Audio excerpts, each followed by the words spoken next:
Something slightly different than most other indicators, the zigzag indicator is more or less, it's almost like a combination of moving averages and oscillators, in the sense that it helps smooth out price.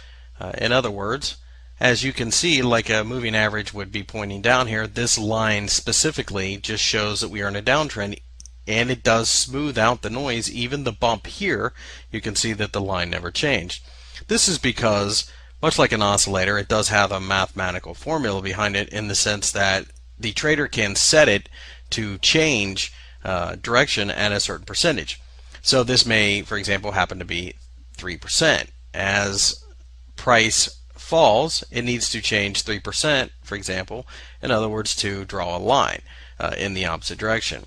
As you can see, the zigzag indicator makes it very obvious in this particular example in the Euro Swiss that we have very choppy and range-bound markets.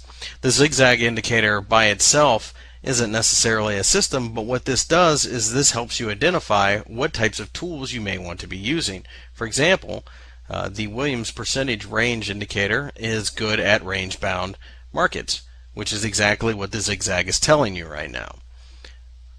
As you can see, as I change time frames, the zigzag will change with it too. Obviously, we've been in a long downtrend, and we did pull back enough to send a uptrend signal during this time period, and then a down, and then an up, and then a down.